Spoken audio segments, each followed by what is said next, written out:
Shalom. We are making a video today that we never intended on making.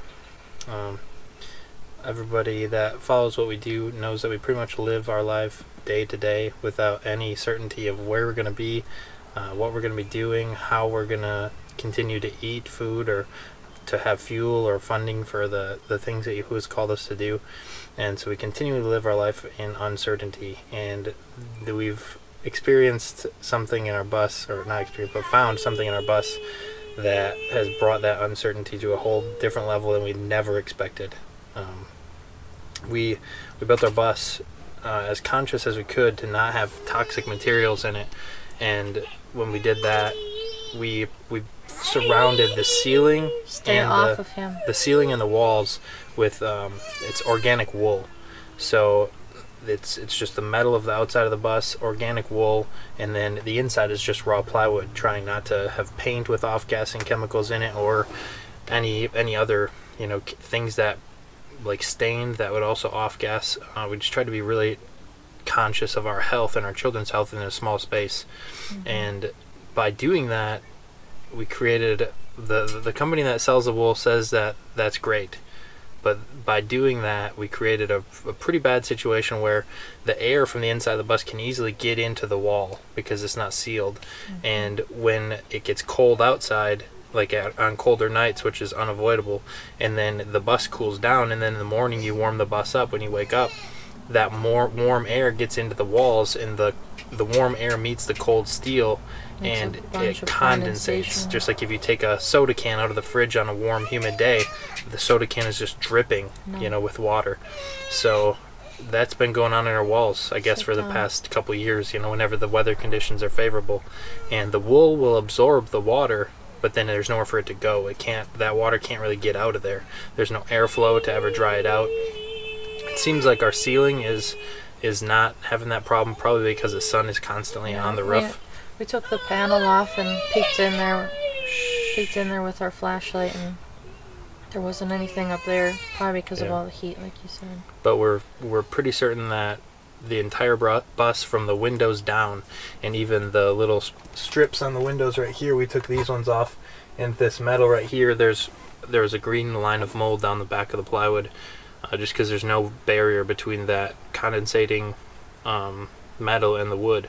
So we're pretty certain that pretty much from here down, possibly some of this, we don't know yet, is all mold in the whole bus. So we've checked a couple spots up here, and that was the case. We've yet to check the back of the bus, but we moved the couch out and took off the panel there, and it was mold. And everywhere we can see, we're starting to see spots like behind our couch here that's mold, where we can see the crack in different areas. So, but like another thing that we do to try and save on expenses is we don't heat the front 2/3 of our bus every single night. When we go to sleep, we put a curtain up it's just 2 blankets that insulates the back of our bus, and we just heat where we sleep.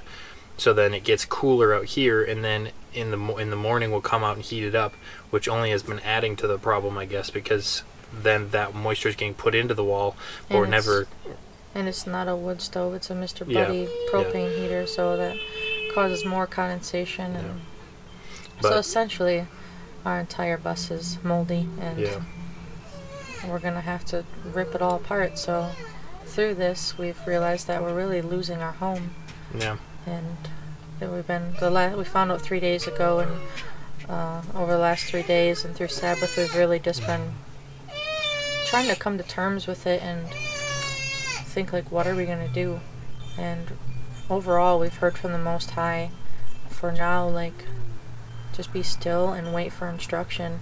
Because at first we definitely had that spirit attack us, where it's like rush and confusion and worry and fear, and like you're losing your home and this and that. But really everything's in His hand, and that's what we saw, like with the last place where we were in the forest, and that forest fire came. Our last update video that I did, everything was great, and then literally the next day we got kicked out of that forest by a forest fire that they had planned, but they didn't know we were there. So they had lit it while we were still in the forest, and we ended up having to drive through a forest fire to get out of the forest while the forest was on fire.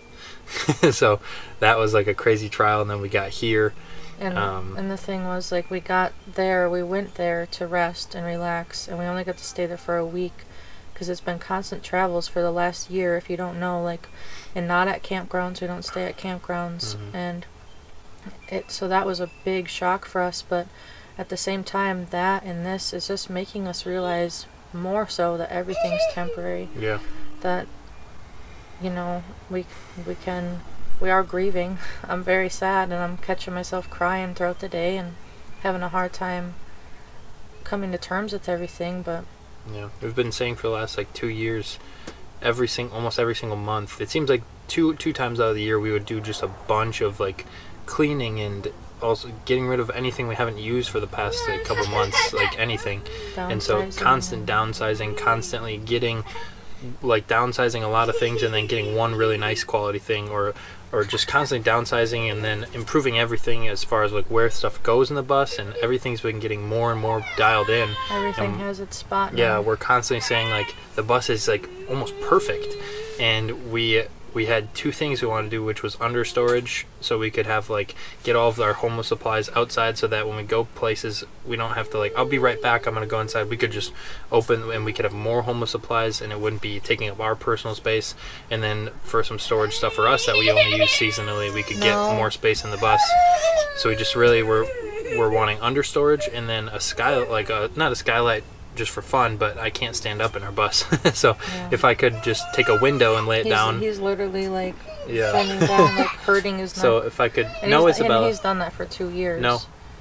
So if I could just have one spot where I could stand up with just a window, we could build one for a couple $100. But that was what we were about to try and start saving up for, was just those two things. And after we did just a spot where I could stand up all the way, and then the under storage, we've been saying for a while, that's the last two things on our list. We were blessed with new tires that we needed really bad on the back, and so pretty much everything is perfect except for those couple of things. And now it's it's a really harsh and shocking reality that from the windows down of our bus has to be taken out and replaced. But then not only just replaced, because if we just take the plywood off and put new wood on, it's just going to happen again. So it kind of sent us into a lot of people that deal with mold, it almost can ruin their entire mindset on everything. And I've seen that happen to a lot of people that have mold issues. They're everything molds. There's nothing, and people freak out about it, and it's not, it's serious thing to deal with. But there's a process that you can do things in where things won't mold, and you can understand how mold works. But everything we research, there's two opinions and they conflict. So we really don't know exactly how to redo a bus yet without having that problem. We've seen a lot of good options, but we think we're learning, and yeah, we're definitely learning and trying to figure it out. Have to do spray foam instead and different things, but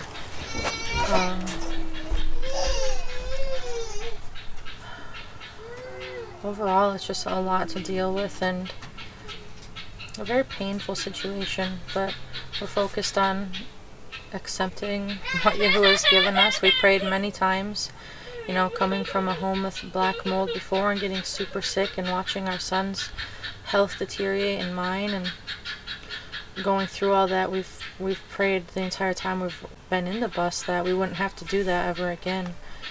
But here we are. Yahuwah could have easily prevented it. He can do anything, but this is what we've been given, and we're really just having peace and shalom with it.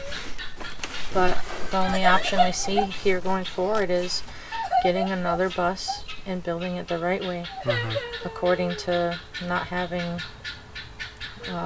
mold anymore, and also since we have to start all over anyways, we can't just remove things. We have to remove the walls, remove the shelves, everything to get to the exterior where all the mold is. So we literally have to start over, no matter what, going forward, no matter what Yahuwah has for us. That's the reality of our situation. And it's really hard and sad, because this is all our babies have known. Yeah. And our youngest was born in the bus in the bed. And I don't know if the toddlers remember our old home much. Probably not much.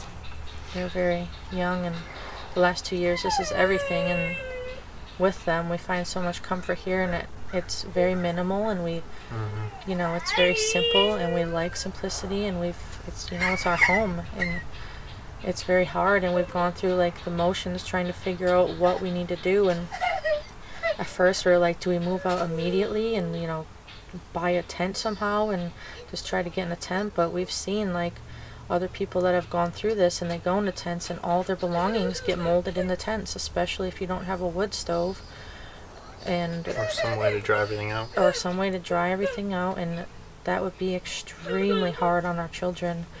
We have a hard time having them sleep just in what they know, and not in a tent. And we're like, well, you know, our friends here offered us their camper, but they just had a flood, and that probably has mold and it smells like mildew. It's like, well, are we gonna rip our lives apart to go over there? And it's like, you know, what if we would go back to the world? What if we would rent something? And it's like, well, you should say what you said about like our costs and our living.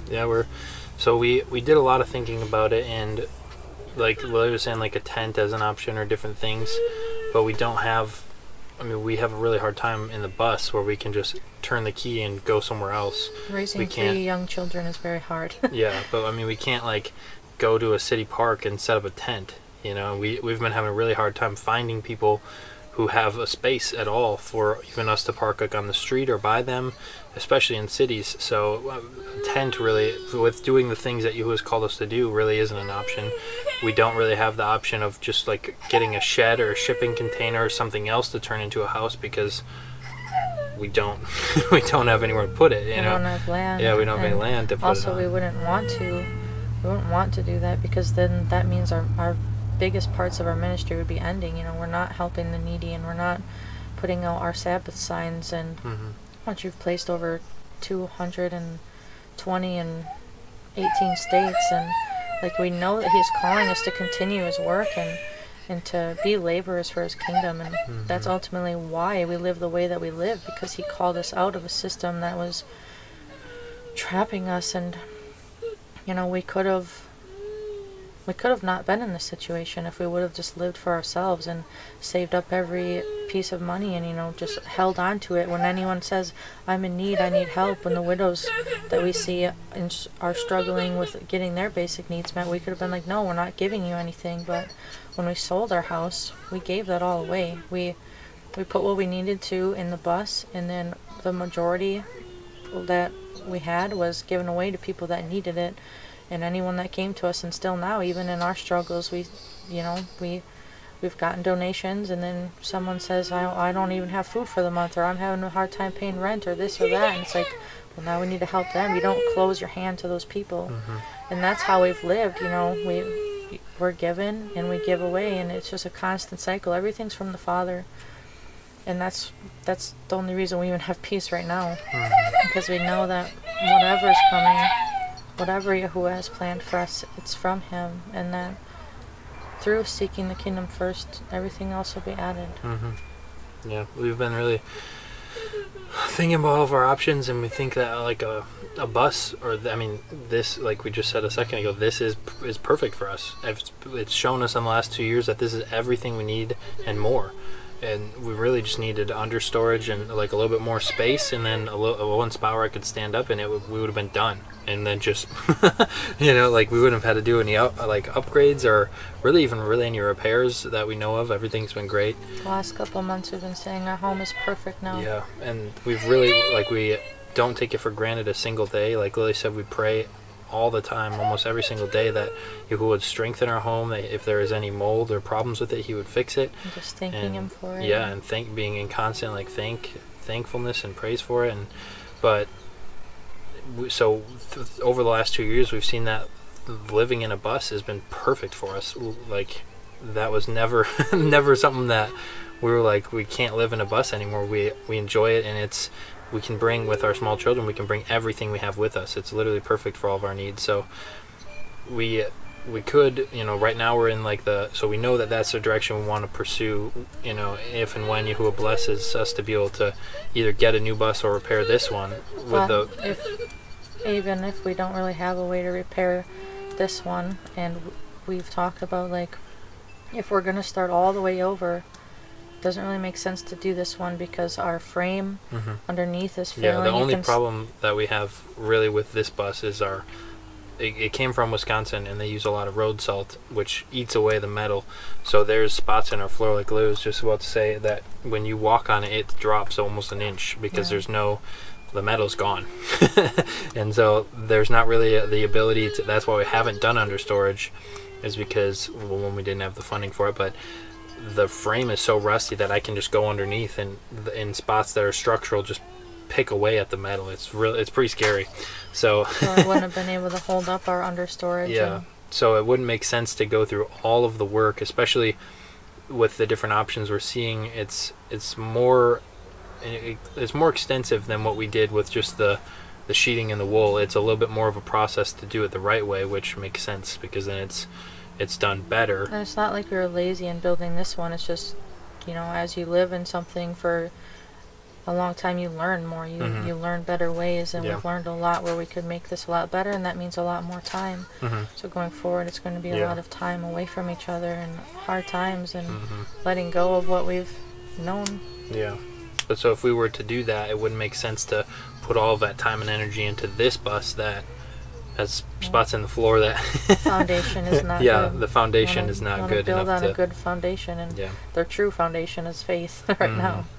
Yeah, so that would be the idea behind a new bus. But the thing about the buses is they're so cheap. Like if you were to go buy a new minivan, not even a new minivan, if you go and buy like a used minivan, you're looking at like $10,000 to $15,000. But we want the same model bus if we were to get a new one, because it's older, so it's more reliable. There's less to it, and we just have to get one from somewhere down south where it's rust free. But we've been looking around, and you can get them for right around like $5,000, and that's why we tell a lot of people as well, like, buses are such a good option because it's cheaper than a minivan, a family minivan. So it's a huge blessing to be able to get such a big space to live in for a cheap price, and then it's just the time that you put into it and the material that you put into it. And we don't have any rent, and we don't pay utilities because no we're utilities, off solar. no rent. And we just go where he calls us, and if we go back to an apartment, say, where we would be pouring money into nothing like we were. Yeah, we added the cost up, and with all of the money, every single penny we've put into the bus, building it, buying it, not including fuel for driving around, but every other penny that we've put into it, it was cheaper to live in the bus, even if like this whole thing burned down to the ground and we couldn't take a thing with us. It was cheaper to live in the bus for 2 years than it was just for rent and utilities where we were living.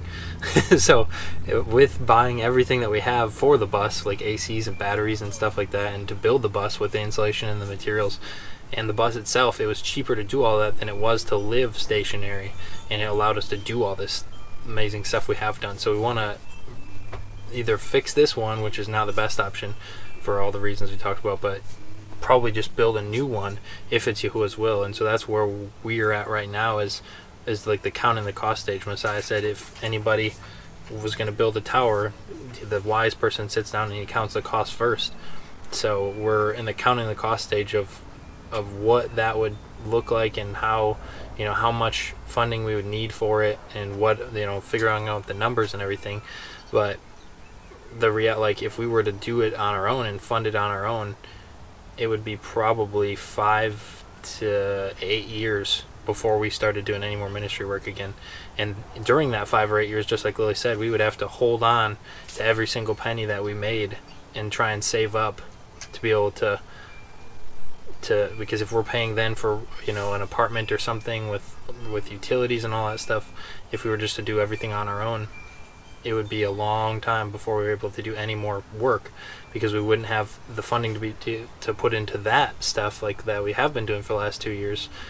But we'd have to save it all for a new bus and a new spot to live. So we're just counting the costs right now and praying and seeking Yahuwah and keeping our eyes and ears open, because really in Leviticus 14 it talks about when he puts a plague in your house. We're not 100% sure that the plague that it's talking about is mold, but because it says leprosy, and its description doesn't really match what mold does. But nevertheless, it says in the beginning of that chapter, Yahuwah said, when I put the plague in your house. And so we know that this wasn't like from the way that we live. I mean, things that we did, like I said, cooling the whole front of the bus down adds to it, but it wasn't like we were dirty, nasty people and that's why our bus is all moldy. It was the building materials that we decided to use for good reason, to try and remain health conscious and not use, not natural materials.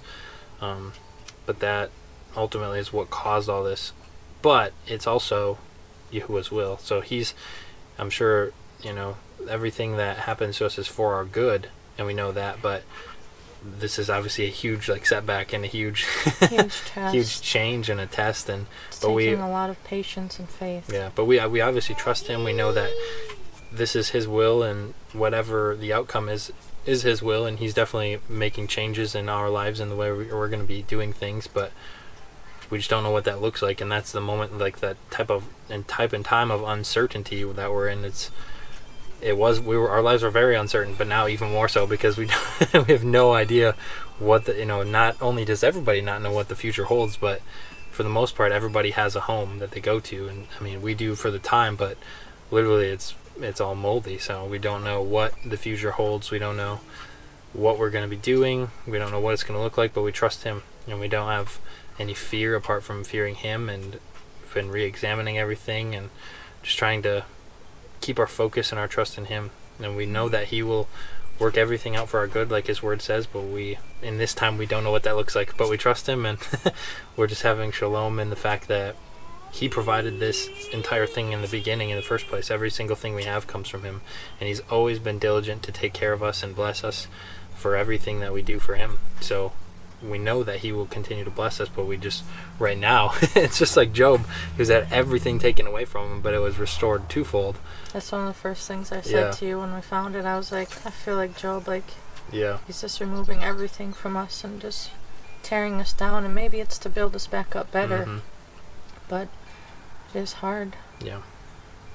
But the exciting thing is, if we did build the bus differently the next go around, then that would allow us, the way that we did it with the wool insulation, and it's not very airtight, and so we've had to hide every single summer from the heat. But if we did the bus a different way with different insulation, and we replaced some of our windows and took some of them out, because these bus windows are everything but airtight. You can feel the breeze coming through the windows at times.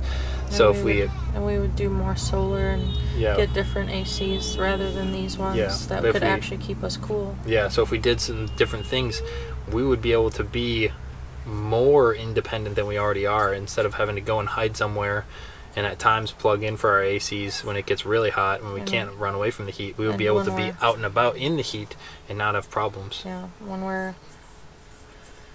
whenever it's hot, which even we went all the way up north to escape the heat, and we still couldn't. Even in Wisconsin, there's some of the nicest winter or summers that the U.S. has, and we still were hiding. And when we're hiding, we can't do ministry work and we can't do anything because we're just focusing on surviving. But we want to build the next one so that we don't have to do that, and we can be just able, like I was telling Alex, if we had it so that we weren't hiding and going from place to place, and we were more self-sufficient and our bus was more efficient, we could put out double the amount of signs in a year, do 500 a year rather than 200, or help way more people. And actually we're working on recording those interactions with people. We're just praying on the best way to do that, and go to churches and do street ministry and more, so we know that that's the best option, and we know that if it's his will, the doors will open, but we can't do it on our own.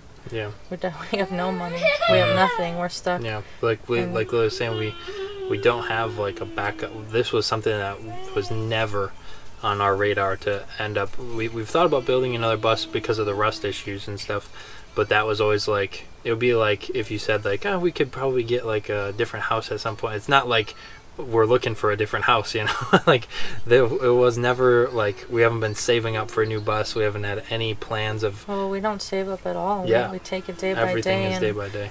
We don't even have the insurance on the bus because Yahuwah is our insurance, and we don't live in a way where we have savings. We are given and we give, and many times we've had times where people will say, well, that's foolish. Well, that's Not what the word says. That's to not do. what the word says. Yahushua says to take each day as it comes and to give when people ask of you. And sometimes we have a full fridge and we see someone that doesn't. So we give with what we have instead of saying, oh, well, if I give, then I'll be lacking because I don't have any savings. It's like... Plenty of examples in Scripture that's not that's not the right way to do it. Yeah. So, but anyways, we just could really use prayer for guidance and direction and to be able to hear and see what Yahuwah has for us. And we're keeping our eyes and ears open and trying to figure out what exactly he's doing, because he's doing something. He's changing something. So we're just trying to see what he's changing, what he's doing, and we're always praying that if he could just show us what his will is so that we can diligently do it to the best of our abilities. And that's what we've been praying for now, is why did he send the mole into our home? Why did he allow this to happen? What is the purpose for it? And how can we do our part to the best of our abilities? So we could really use prayer for that, and just direction. The right way to go. And ultimately, I think we need help financially now more than we ever have. Yeah. We definitely can't do this on our... Gabriel, it's okay, brother. Just relax. We're almost done. It's okay, brother. We can't do this on our own, and we know that anything that comes to us is from the Father. But all of you guys on Facebook have been following our journey for the last 2 years, and the good that we've been able to do by living this way, and we pray that and seeing our fruit that you would help us to continue, because we don't want to stop our ministry. We want to live simply, and we want to have this for our children, and we just need as much support as we can get in this time. Yeah, so we got crazy babies needing our attention. But we will need, like I said, if we were to try and do it on our own, it would be probably 5 to 8 years before we could save up the money in order to be able to... when we built the bus the first time, I was working 2 full-time jobs and building the bus at the same time. So I literally had no rest except for Shabbat, and I pretty much slept all of Shabbat. And so I didn't see the babies and Lily except for Shabbats for about 3 months. And so if we were to go and do it ourselves and to have to provide the funding like we did the first time, it would be a long time before we could even purchase a bus to get going on the conversion to then also do the full-time working and also build the bus at the same time. And it'd be a very, very, very long time before we're able to do anything again. And we've seen literally thousands of people saying how bad mold is and how it's destroyed their health. And, I don't know how... There's a bunch of conflicting studies and information on that, but it can't be good. Yeah. It can't be good for us. And, if Yahuwah would just provide immediately, if a ton of people could come together and help us through one of the hardest times of our life, and we're blessed financially, we could just get everything we need, and you could probably build it in about 3 months if he's doing 6 to 10 hours a day. If you're doing 6 to 10 hours a day. Yeah. So, either way, it's going to be extremely hard, and I'm definitely grieving. But that's what tests are. Yeah. It's usually not a test of... It's not comfortable. test of a comfy couch that you just got or something. Yeah. So, we trust Yahuwah, and we know that whatever his will is, it will be done. So, hallelujah. Hallelujah. And shalom.